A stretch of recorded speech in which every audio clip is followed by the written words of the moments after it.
Hello friends, welcome to my YouTube channel. तो सबसे पहले आज है 15 अगस्त और आज हम मना रहे हैं आज़ादी का अमृत महोत्सव। तो आप सभी को दिल से स्वतंत्रता दिवस की बहुत बहुत शुभकामनाएं। हमारा देश ऐसे ही फलता फूलता रहे और प्रगति के वक्त पर आगे बढ़े, हम सबकी यही कामना है। ओके फ्रेंड्स, तो चलिए आज का ये सेशन स्टार्ट करते हैं। तो आज के इस वीडियो में हम देखने वाले हैं, जैसे कि आपको पता है कि जितने भी एग्ज़ाम होते हैं उन सभी में हिंदी साहित्य का जो टॉपिक है वो बहुत ही ज़्यादा कॉम्प्लिकेटेड होता है for every aspirant. Okay friends, तो हम कई सारी किताबें पढ़ते हैं वो कंफ्यूज हो जाते हैं क्योंकि ये टॉपिक और सबसे इम्पॉर्टेंट चीज़ है कि सभी इसे लास्ट में ही पढ़ते हैं। मतलब ज़्यादातर बच्चे जो हैं वो उसको लास्ट में पढ़ते हैं क्योंकि यार ठीक है, जितना हो पाएगा उतना देख लेंगे, बाकी का हम पेपर में जाके देखेंगे तो कब मारेंगे। ठीक है, तो इस प्रॉब्लम को अब आपके लिए ये प्रॉब्लम नहीं रहने वाली, क्योंकि ये जो पीडीएफ है ना, इसमें जितना दिया गया है वो बिल्कुल फिक्स कंटेंट है। ठीक है, तो आपको बस इसको ही पढ़ना है और मैं आपको प्रैक्टिकली बात बता रही हूँ। यूपीएसआई में भी इससे हर शिफ्ट में 3 से 4 क्वेश्चन बने थे, मतलब ये जो कंटेंट है इससे। और मोस्ट प्रोबेबली देखेंगे टेट हो, यूपी पुलिस हो, यूपी पुलिस का कोई भी एग्ज़ाम हो, चाहे आप कांस्टेबल, हेड कांस्टेबल कुछ भी ले लें, आपका पैट का एग्ज़ाम हो, UP triple S C PET का, तो ये सारे ही जिसमें हिंदी पूछी जाती है और उसमें हिंदी साहित्य का 2 नंबर का आता है, तो मोस्ट प्रोबेबली इतने चांसेस हैं, मैं आपको बता नहीं सकती कि क्वेश्चन इससे फंस सकता है और फंसा भी है। ठीक है, तो आप कम से कम इस पीडीएफ को तो तैयार करके ही जाइए। इसमें जो लिखा हुआ है मैं आगे आपको पढ़ाऊँगी। ठीक है, तो चलिए इस वीडियो को स्टार्ट करते हैं। आप चाहें तो इसके नोट्स बना सकते हैं, अदरवाइज़ अगर आप चाहें तो आप साथ ही साथ स्क्रीनशॉट भी ले सकते हैं। ठीक है, देखते हैं पहले क्या कह रहा है। हिंदी की प्रथम रचना, आप सभी को पता है कि ये बहुत ही इंपॉर्टेंट है। हिंदी की प्रथम जो भी चीज़ें हिंदी में प्रथम हुई हैं, प्रथम रचना, महाकाव्य, ये आपको याद रखने हैं, मतलब रट लो इनको। हिंदी की प्रथम रचना है श्रावकाचार। क्या है? श्रावकाचार। और ये किसके द्वारा लिखी गई है? देवसेन। तो यहाँ पे मैंने ये भी लिख दिया कि किसके द्वारा लिखी गई है। अगर आप इसे याद रख सकें तो अच्छी बात है। हिंदी का प्रथम कवि कौन सा है? सरहप्पा। कौन है? सरहप्पा। ठीक है, हिंदी का प्रथम महाकाव्य कौन सा है? पृथ्वीराज रासो। आप सभी को पता होगा हिंदी का प्रथम महाकाव्य पृथ्वीराज रासो है और ये चंद्रबरदाई जी द्वारा लिखा गया है। ठीक है, खड़ी बोली हिंदी का प्रथम प्रयोक्ता कौन है? यानी कि सबसे पहले खड़ी बोली, हिंदी की खड़ी बोली जो है उसको प्रयोग किसने किया था? अमीर खुसरो ने प्रयोग किया था। ठीक है, हिंदी के प्रथम महाकाव्यकार कौन है? चंद्रबरदाई। आगे बढ़ते हैं। दोहा चौपाई का प्रथम प्रयोक्ता कौन है? सरहप्पा। कौन है? सरहप्पा। हिंदी का प्रथम उपन्यास कौन सा है? परीक्षा गुरु। आधी से ज़्यादा चीज़ें आपको पता होंगी, लेकिन ये इंपॉर्टेंट है और ये अरेंज करके लिखी गई हैं, तो इसलिए आपको ये एक अरेंज तरह का मतलब आपको मटेरियल मिल जाएगा, तो आपके दिमाग में ज़्यादा समय तक रहेगा, आप भूलेंगे नहीं इसे। ठीक है, हिंदी की प्रथम कहानी, अभी एक रह गया, हिंदी का प्रथम मौलिक नाटक कौन सा है? बताइए। नहुष। ठीक है, क्या है? नहुष। ना से नाटक, ना से नहुष, ऐसे याद कर सकते हैं। हिंदी की प्रथम आत्मकथा अर्ध कथानक, तो इसे भी ऐसे याद कर सकते हैं, आत्मकथा। जैसे आप देख सकते हैं यहाँ पर ये ता जो है वो आधा है, ऐसे शॉर्ट ट्रिक्स बना लीजिए याद करने की। और इसमें भी क्या? अर्ध, इसमें भी किसकी बात हो रही है? आधे की बात हो रही है, तो यानी कि आत्मकथा अर्ध कथानक किसने लिखी है? बनारसी दास ने लिखी है। हिंदी की प्रथम कहानी, तो आप देखते हैं कहानी एक मतलब फीमेल साउंड हो रहा है, ऐसे मतलब ट्रिक बनाइए दिमाग में। कहानी तो क्या हो सकता है? इंदुमती। इंदु।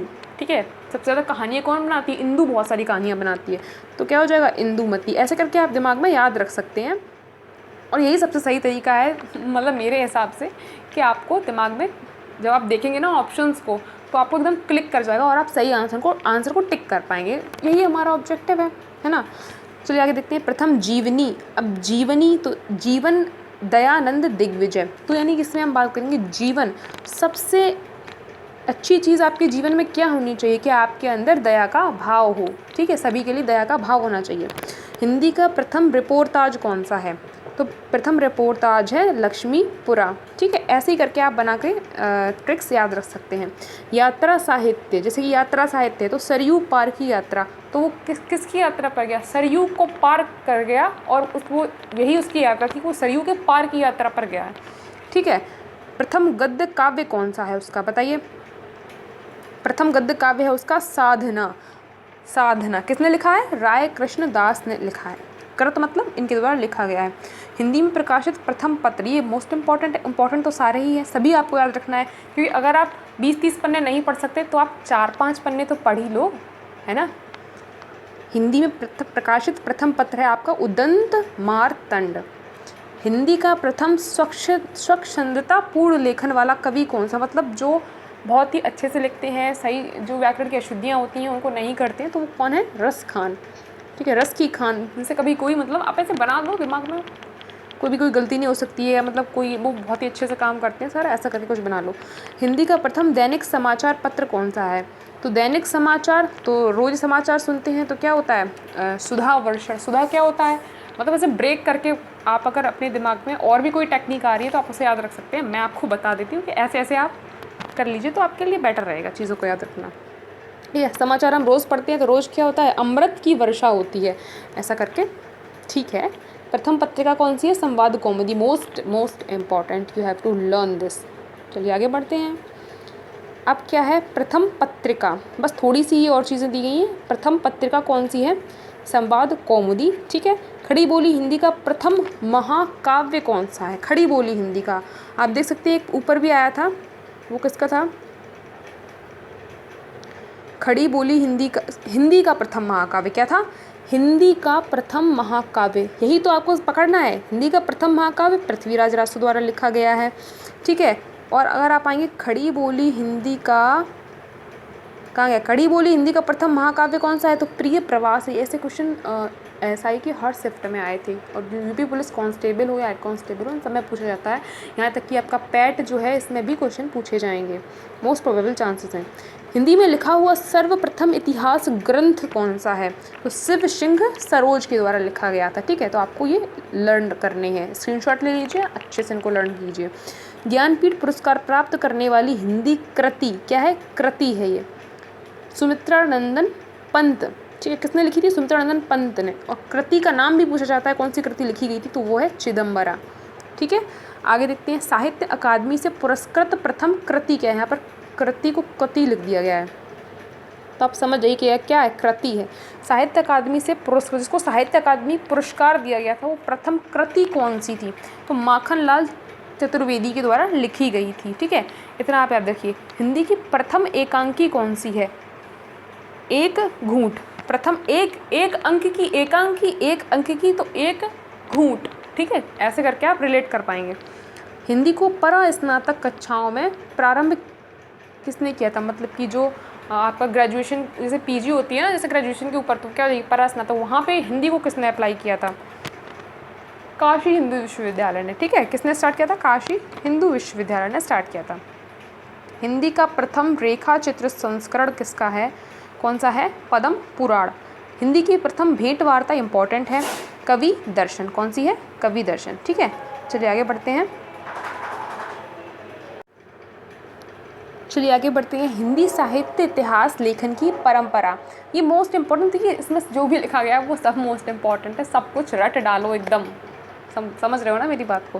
देखो लेखक की बात करते हैं तो गारसद तारसी एक ग्रंथ है, इसका नाम अक्सर पूछा जाता है, इस्तवार दला लिटरेचर एंदुई हिंदुस्तानी। ठीक है, तो ये आपको समझ में ही आ रहा होगा, ये फ्रेंच भाषा में लिखा गया है। ठीक है, तो किस में लिखा गया है, फ्रेंच भाषा में लिखा गया है। गारशद तासी ने लिखा है, किसने लिखा है, गारशद तासी ने। और शिव सिंह सेंगर द्वारा लिखा गया ग्रंथ है शिव सिंह सरोज, तो ये तो आप आसानी से याद रख पाएंगे। किस में लिखा गया है, हिंदी भाषा में लिखा गया है। जॉर्ज ए ग्रेसन ने लिखा है the modern vernacular literature of Hindustan, किस लैंग्वेज में, इंग्लिश लैंग्वेज में लिखा है। ठीक है, ये तीन जो है ये मोस्ट इंपॉर्टेंट है, अगर क्वेश्चन बनना होता है तो इनसे ही बन जाता है। ठीक है, और एक क्वेश्चन ये याद रखिए कि रामचंद्र शुक्ल ने लिखा है हिंदी साहित्य का इतिहास, 1929 में इसे प्रकाशित किया गया था। ठीक है, चलिए आगे बढ़ जाते हैं। हिंदी साहित्य के इतिहास का विभाजन अब देख लेते हैं जल्दी से। आदिकाल, पहला विभाजन किया गया था आदिकाल में, दूसरा भक्तिकाल, तीसरा रीतिकाल और चौथा आधुनिक काल जो अभी तक चल रहा है। ठीक है, तो इसकी जो टाइमिंग है, टाइम पीरियड जो है वो आपको याद रखना है। पहला टाइम पीरियड है आदिकाल का 650 से 1350 तक, और भक्तिकाल, ये सब आप एक याद रखेंगे तो उसके बाद आपको सारे याद हो जाएंगे। ठीक है, 650 से सभी में 50-50 लगा तो ये तो आपके लिए ईजी हो जाएगा। 650 से 1350, 1350 से 1650, 1650 से 1850, है ना। 3 3 तो ऐड हो रहा है इसमें, आप देख पा रहे होंगे। देखिए 13 से हो गया 16, 16 से हो गया 18, और 1850 से अब तक चल ही रहा है, तो याद होगी ना।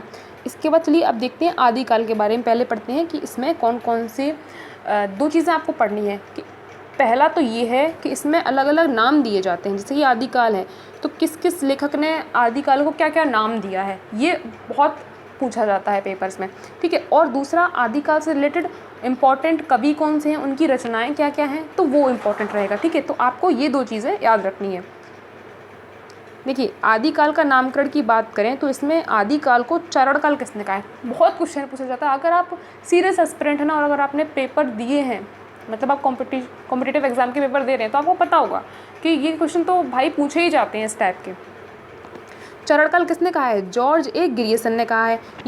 ये तो बहुत ही आता है कि आदिकाल को वीरगाथा काल किसने कहा है, हर छोटे मोटे एग्जाम में आता रहता है, तो रामचंद्र शुक्ल ने कहा है। आदिकाल को आदिकाल किसने कहा है भाई, तो आदिकाल को आदिकाल हजारी प्रसाद द्विवेदी ने कहा है, ठीक है। तो सिद्ध सामंत काल किसने कहा है, सिद्ध सामंत। तो आप देख सकते हैं जैसे कि यहाँ पर हाफ वर्डिंग आ रही है सिद्ध, ठीक है। तो यहाँ पर क्या है, यहाँ पर भी थोड़ा थोड़ा जैसे आधा ता बना हुआ है, तो राहुल सांकृत्यायन। आपको छोटी छोटी चीज़ें पकड़नी है और उससे लर्न करना है, क्योंकि इतनी सारी रचनाएं हैं, इतने सारे लेखक हैं, हम कैसे याद रखेंगे, दिमाग है ना भूल जाएगा। तो छोटी छोटी चीज़ों को पकड़ के आप याद रखिए। जैसे कि देखिए, ये वीर गाथा काल है, तो आप इसको कैसे याद रख सकते हैं, वीर कौन थे, राम जी वीर थे, तो आप ऐसे याद रख सकते हैं कि आदिकाल को वीर गाथा काल किसने कहा है, राम से समझ में आ जाएगा, रामचंद्र शुक्ल, ठीक है। तो ऐसे ही आप बना लीजिए कुछ। अब इसके बाद क्या आता है, बीज वपन काल किसने कहा है, महावीर प्रसाद द्विवेदी ने कहा है। आरंभिक काल किसने कहा है, क्योंकि आदिकाल सबसे पहला काल था, तो किसी ने बोल दिया कि भाई आदिकाल को प्रारंभिक काल कहते हैं, आरंभिक काल कहते हैं, तो किसने बोला था, मिश्र बंधु ने बोला था। तो आई होप आपको ये समझ में आएगा। अगर पूछा जाएगा तो इसमें से ही पूछा जाएगा, अदरवाइज फिर कुछ और ही पूछेंगे वो। चलिए आगे देखते हैं। अब इसमें क्या है, अब हमने इसमें कुछ प्रमुख कवि और उनकी रचनाएं लिखी हैं, जो आपको एकदम रट्टा मार लेनी है, समझ रहे हो ना, मतलब आंखें बंद करके दिन भर बोलते रहो और रट लो बिल्कुल इनको। 2 दिन लगेंगे, रट जाएंगे। क्वेश्चन इसके बाहर आ नहीं सकता, अगर आ गया तो फिर तो क्या ही कर सकते हैं, फिर तो कुछ कर नहीं सकते, छोड़ ही देना, तुक्का लगा देना, ठीक है। चलिए प्रमुख कवि देखते हैं। दलपति विजय, कुमान रासो, नरपति नाल, बीसल देव रासो, चंद्रबरदाई, पृथ्वीराज रासो, जगनिक, परमाल रासो, भट्टेदार, जयचंद्र प्रकाश। आप पढ़ते जाइए, इनको 4-5 बार पढ़ेंगे, अपने आप याद हो जाएगा। मधुकर कवि, जयमंक तश्चंद्रिका, अमीर खुसरो की पहेलियाँ, बहुत अच्छा इंपॉर्टेंट क्वेश्चन है। सरहपा, दोहा कोश, पदा विद्यापति की है, पदावली विद्यापति की 3 है, पदावली, कीर्तिलता, कीर्ति पताका। तो आप एक साथ याद रख सकते हैं, विद्यापति कौन सी है, पदावली, कीर्तिलता और कीर्ति पताका। ज्योतिश्वरी ठाकुर की कौन सी है, ज्योतिश्वरी ठाकुर है, ज्योतिश्वरी ठाकुर की है वर्ण रत्नाकर, ठीक है, वर्ण रत्नाकर है। आगे बढ़ते हैं, इंपॉर्टेंट है ये, आपको रट लेनी है। इसके बाद आता है भक्ति काल, इतनी ही इंपॉर्टेंट है, आप इतनी ही पढ़ लीजिए, ज़्यादा पढ़ने की ज़रूरत नहीं है। जो लोग सोचते हैं कि हम थोड़ा सा पढ़ें और हम मतलब ठीक है मेरे काम चल जाए, क्वेश्चन मेरे आ जाए, हमें ज्ञानी नहीं बनना है, तो वो ये काम कर सकते हैं। भक्ति काल में देखते हैं प्रमुख कवि और उनकी रचनाएं क्या क्या हैं। तो प्रमुख कवि, क्वेश्चन ऐसे भी बनता है, अगर आपने देखा होगा कि कुछ कवियों के नाम दे देता है, वो 4 कवियों के नाम दे दिए और उसने कहा कि ये बताइए कि इसमें से कौन सा कवि जो है वो भक्ति काल का कवि नहीं है, या कौन सा कवि जो है वो भक्ति काल का है। तो अगर आपने ये सीक्वेंस में पढ़ा होगा ना, तभी आप अटैम्प्ट कर पाएंगे। समझ रहे हो ना मेरी बात को, कि भाई हाँ ये कवि तो भक्ति काल का नहीं है, और ये बाकी के जो 3 दिए गए हैं ये भक्ति काल के हैं, ठीक है। एक उसमें आदिकाल का दे देगा या किसी और काल का दे देगा। समझ रहे हैं आप कैसे क्वेश्चन आता है। ये कबीर ने लिखी है साखी शबद रमैनी, सभी जानते हैं, क्लास 9th में ही पढ़ा है हमने साखी शबद रमैनी। गुरु नानक ने लिखा है जपुजी। मुल्ला दाऊद की रचना है चंदायन, ठीक है। असायत हंसा वली, कुतुबन मृगावती। जायसी, मलिक मोहम्मद जायसी ने क्या लिखी है, पद्मावत लिखी है, ठीक है, पद्मावत, अखरावत, आखिरी कलाम। आपको ऐसी 3-4 बार पढ़ना है, आपको याद हो जाएगा, आई एम श्योर। उस्मान ने क्या लिखा है, चित्रावली, क्या लिखा है, चित्रावली। नूर मोहम्मद ने क्या लिखी है, अनुराग बांसुरी, ठीक है। तुलसीदास की काफ़ी सारी रचनाएं हैं जिन्हें आप देख सकते हैं, वैराग्य संदीपनी, रामचरितमानस, विनय पत्रिका, कवितावली, गीतावली, दोहावली, कृष्ण गीतावली, रामचंद्र का, सभी इंपॉर्टेंट है। जितना भी इसमें लिखा है ना वो सभी इंपॉर्टेंट है, और आपको सब कुछ अपने दिमाग में फिट कर लेना है, ठीक है। सूरदास के हैं सूरसागर, साहित्य लहरी, सूरसारावली। मीराबाई की है गीत गोविंद का टीका, नरसिंह जी का मायरा, मुल्ला राग है ये यहाँ पर, ठीक है, मुल्ला राग है, राग सोरठा। रस खान की क्या है, सुजान रस खान, प्रेम वाटिका, अष्टयाम। नाभादास की ये इंपॉर्टेंट है। दो आप यहाँ पर अगर जैसे अष्टयाम को ना भी माने तो अष्टयाम मोस्ट प्रोबेबली नाभादास में चला जाएगा, ठीक है।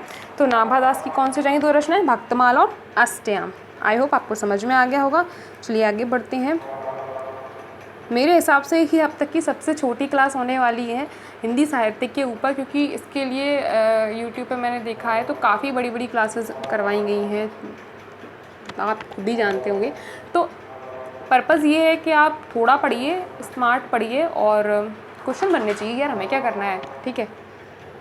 जसवंत सिंह, हाँ, तो रीतिकाल के प्रमुख कवियों के बारे में देखते हैं। हम लोगों ने दो काल कवर कर लिए हैं, पहला आदिकाल, दूसरा भक्तिकाल, ठीक है। अब हम आ गए हैं रीतिकाल पर, जो कि हमारा 1650 से 1850 तक था, ठीक है, थर्ड पॉइंट पर। रीतिकाल के देख लेते हैं। जसवंत सिंह, भाषा भूषण, प्रबोध चंद्रोदय, अपरोक्ष सिद्धांत।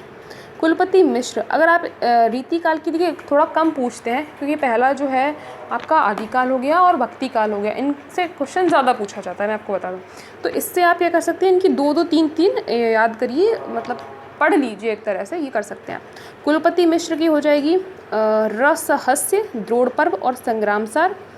महाकवि देव की हो जाएंगी भाव विलास, अष्टयाम, भवानी विलास, प्रेमचंद्र का। अब जैसे आप अष्टयाम में यहाँ पर कंफ्यूज हो जाएंगे तो आप इसको हटा दीजिए, क्योंकि जो नाभादास है उनकी अष्टयाम ज़्यादा है, ठीक है। मतलब एक तरह से मान के चलते हैं, अगर अष्टयाम पूछता है तो आपको नाभादास पे टिक करना है, ठीक है। भिखारी दास की कौन सी हो जाएंगी, काव्य निर्णय, श्रृंगार और निर्णय। काव्य निर्णय निर्णय सेम ही हो जाएगा, तो श्रृंगार ऐसे करके आपसे याद रख लीजिए। आगे बढ़ते हैं। अब आता है आधुनिक काल। यहाँ से बनते हैं भाई, यहाँ से भी क्वेश्चन बनते हैं, ठीक है। आधुनिक काल को 4 भागों में बांटा गया, जो मैंने बताया था कि जो 1850 से है, 1850 से आपका कब तक है, अभी तक है, ठीक है। तो ये 4 भागों में बांट दिया गया है। आगे आप देख सकते हैं कैसे एकदम अरेंज से चल रहा है, कहाँ से क्या स्टार्ट हुआ, पहला क्या था, ठीक है। आप सब समझ रहे होंगे। इसी तरह से आप पढ़ेंगे तो आपके दिमाग में ये साहित्य बना रहेगा। पहला है भारतेंदु, दूसरा है द्विवेदी युग, तीसरा है छायावाद युग और चौथा है छायावाद उत्तर युग। देखिए अगर इस टॉपिक से क्वेश्चन बनना होता है ना, तो मोस्ट प्रोबेबल चांसेस हैं कि आपके इन तीनों से बन जाएंगे। भारतेंदु युग के लेखक पूछ लेगा, द्विवेदी युग के पूछ लेगा, इनमें से कौन सा द्विवेदी युग का लेखक नहीं है, कौन सा छायावादी लेखक है, ऐसे करके पूछ लेता है। छायावाद उत्तर युग को मतलब ठीक है, बहुत रेयर केस से पूछ ले। चलिए आगे बढ़ते हैं। तो भारतेंदु युग के प्रमुख कवि, इनका सीक्वेंस भी याद रखिएगा कि पहले भारतेंदु युग आया, फिर द्विवेदी युग आया, फिर छायावाद युग आया, फिर छायावाद उत्तर युग आया। ऐसे ही आपको याद रखना है, पहले आदिकाल आया, फिर भक्तिकाल आया, फिर रीतिकाल आया और फिर आधुनिक काल आया, ठीक है। इस सीक्वेंस को भी पूछ लेते हैं विद इनकी जो आपका डेट्स दी गई हैं, ठीक है, कि इनका टेन्योर क्या कह रहा था। चलिए आगे बढ़ते हैं। भारतेंदु युग के प्रमुख कवि एवं उनकी रचनाएं।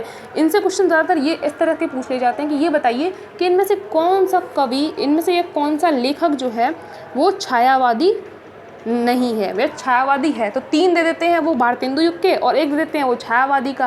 फिर कहते हैं बताओ भाई, अगर आपको ये पता है ना, ये जो इतने दिए गए हैं, तो इनमें से ये क्वेश्चन बन जाएगा आपका, आप देख लेना। तो भारतेंदु हरिश्चंद्र की देख लीजिए। ये तो आपको याद रखना है कि भारतेंदु युग के कवि कौन कौन से हैं। भारतेंदु हरिश्चंद्र इजलिए याद हो जाएगा, बद्री नारायण चौधरी प्रेमचंद, प्रताप नारायण मिश्र, ठाकुर जगमोहन सिंह, अंबिका दत्त व्यास, राधा कृष्ण दास। इतना याद कर लेंगे ना तो आपका क्वेश्चन बन जाएगा। फिर प्लस इनकी रचना याद कर लीजिए, ठीक है। तो भारतेंदु हरिश्चंद्र की कौन कौन सी रचनाएं हो जाएंगी, प्रेम सरोवर, प्रेम मालिका, वर्षा विनोद, विजय वल्लरी, प्रेम फुलवारी, वर्षा विनोद। अभी इसमें एक और आएगी, जैसे कि प्रेम पुष्पावली है, तो वो क्या करता है एग्जामिनर, वो आपको ये नहीं देगा प्रेम सरोवर, प्रेम मालिका, क्योंकि पता है कि भाई सब लगा देंगे भारतेंदु हरिश्चंद्र पर, वो आपको कंफ्यूज करने की कोशिश करेगा। तो आपसे क्या पूछेगा, ये बताओ प्रेम पुष्पावली किसकी रचना है। अब आप जैसे ही लिखेंगे तो आप सोचेंगे भाई भारतेंदु हरिश्चंद्र की हो जाएगी, और आपका क्वेश्चन हो जाएगा गलत। तो आपको यहाँ पे ये भी समझना है कि प्रेम पुष्पावली मतलब प्रेम का जो पुष्प है ना, वो मतलब ऐसे रिलेट करके याद रखिए। तो ये कहाँ जाएगा, प्रताप नारायण मिश्र के पास, ठीक है। तो प्रताप नारायण मिश्र, प्रेम पुष्पावली, ठीक। और जो भारतेंदु हरिश्चंद्र, इनके पास क्या है, प्रेम सरोवर, प्रेम मालिका, प्रेम फुलवारी, ठीक है। फुलवारी तो है लेकिन पुष्प जो है वो कहाँ जा रहा है, समझ रहे हैं ना आप। वो आपका वैसे क्लासीफाई करके याद रखना है चीज़ों को, ठीक है। तो ऐसे क्वेश्चन पूछे गए, इसीलिए मैं बता रही हूँ कि ऐसा क्वेश्चन बनता है। बद्री नारायण चौधरी प्रेमचंद की रचनाएं देख लेते हैं। जीड़ जनपद, आनंद अरुणोदय मोस्ट इंपॉर्टेंट है, पूछी जाती है ना तो इनकी यही रचना पूछ ली जाती है। बताओ आनंद अरुणोदय किसकी रचना है, हार्दिक हर्षादर्श, मयंक महिमा, ठीक है। याद तो सभी को करना है, बट मैं बताते ही चलती हूँ कि आप इंपॉर्टेंट कौन कौन से क्वेश्चन पूछे गए हैं प्रीवियस ईयर्स में। प्रताप नारायण मिश्र पर आते हैं तो प्रेम पुष्पावली मैंने बता ही दिया, श्रृंगार विलास, ठीक है। और ठाकुर जगमोहन सिंह पर जाएंगे तो प्रेम संपत्ति लता, श्यामलता, श्यामा सरोजनी, ये इतना इंपॉर्टेंट नहीं है, इनकी रचनाएं नहीं पूछी जाती हैं। अमृता दत्त व्यास की पूछी जाती है पावस पचासा, और राधा कृष्ण दास की तो मोस्ट इंपॉर्टेंट है, ये तो पूछ ही ली जाती हैं कि इनकी 2 रचनाएं आपको याद रखनी है, भारत बारहमासा और देश दशा। भारत बारहमासा तो मोस्ट पूछी ही जाती है, ठीक है। चलिए आगे बढ़ते हैं। द्विवेदी युग के प्रमुख कवि और उनकी रचनाओं पर। द्विवेदी युग के कवियों के नाम आपको रट लेने हैं, महावीर प्रसाद द्विवेदी जी, मैथिली गुप्त जी, अयोध्या सिंह उपाध्याय जी, ठीक है। इनकी रचनाओं को भी आपको अच्छे से देख लेना है, स्क्रीनशॉट ले लीजिए और इनको रट डालिए, ठीक है फ्रेंड्स। चलिए आगे बढ़ते हैं। छायावाद युग के प्रमुख कवि एवं उनकी रचनाएं, तो ये भी आपको याद रखने पड़ेंगे कि छायावाद युग के कवि कौन कौन से। मैंने बता दिया क्वेश्चन कैसे बनता है, ठीक है। जब पता है कि कैसे बनता है, क्या आता है, तो रट लो ना भाई। जयशंकर प्रसाद की ये सभी को रचना याद रखनी है, झरना, आंसू, लहर, कामायनी, करुणालय, प्रेम पथिक, उर्वशी, ठीक है। इसके लिए इन्हें पुरस्कार भी मिला था। सूर्यकांत त्रिपाठी निराला, तो निराला की कौन कौन सी हो जाएंगी, अनामिका, परिमल, मोस्ट इंपॉर्टेंट है, पूछी जाती हैं, गीतिका, और ये आगे की इतनी इंपॉर्टेंट है नहीं। महादेवी वर्मा की पूछी जाती हैं, निहार, रश्मि, नीरज, सांध्य गीत, दीपशिखा, याद रखनी है। सुमित्रानंदन पंत, पंत की चिदम्बरा आपको याद रखनी है क्योंकि इनको पुरस्कार मिला था इसके लिए, ठीक है। बाकी की आप पढ़ सकते हैं, जो इंपॉर्टेंट है मैं उसको बताते चलती हूँ, आप इनका स्क्रीनशॉट लेते चलिए और रट लेना भाई, रट लेना। छायावाद उत्तर युग के प्रमुख कवि एवं उनकी रचनाएं कौन कौन सी हैं। हरिवंश राय बच्चन की कौन सी है, इंपॉर्टेंट है, इनकी याद रखिए, कुछ तो इंपॉर्टेंट होती हैं। मधुशाला, मधुबाला, मधुकलश, नरेंद्र शर्मा की इतनी इंपॉर्टेंट नहीं है। देख सकते थे कि अगर आपको 4-5 एक एक युग से पढ़नी है, 4-5 कवियों की, तो आप इनकी ही पढ़िए। मतलब अगर आपके पास टाइम है, ज़्यादा पढ़ सकते हैं, नॉलेज लेनी है, तो बिल्कुल कोई दिक्कत नहीं है, आप आराम से पढ़िए। बट अगर आप शॉर्ट स्पैन में तैयारी करनी है तो आप इनको पढ़ लीजिए। आई विश के इसमें से आपको क्वेश्चन बन जाना चाहिए, ठीक है। तो आप इनका स्क्रीनशॉट ले लीजिए। माखनलाल चतुर्वेदी की ये बहुत ही इंपॉर्टेंट है। हिम किरीटनी है, हिम तरंगड़ी, ठीक है। तो ये आपको रटनी है, बाकी की आप पढ़ सकते हैं, ये सारी भी पढ़ लीजिएगा आप, ठीक है। तो फ्रेंड्स बस इसमें इतना ही है, और आई होप आपके क्वेश्चन इससे बन जाएं। और इसमें से जैसे कि आपके कुछ पुरस्कार वगैरह भी हैं, तो उनसे भी अक्सर क्वेश्चन पूछे जाते हैं। वो आता है कि जब आप किसी अपर एग्ज़ाम की तैयारी कर रहे हैं, मान लीजिए कोई बड़ा एग्ज़ाम दे रहे हैं जिसमें हिंदी साहित्य से क्वेश्चन आ रहे हैं, तो आपको वो पढ़ने की ज़रूरत है। अदरवाइज़ जो छोटे मोटे एग्जाम होते हैं उनमें इससे क्वेश्चन आपके बन जाते हैं। आपको वीडियो कैसा लगा कमेंट में ज़रूर बताइएगा, वीडियो को लाइक कर दीजिएगा, और चैनल पर अगर नहीं है तो सब्सक्राइब ज़रूर कर लीजिएगा। बाकी आपको किसी भी तरह का कोई भी कॉन्टेंट चाहिए हो तो आप कमेंट में ज़रूर बताइएगा, I will be there for you. Okay friends, तो नमस्ते, जय हिंद।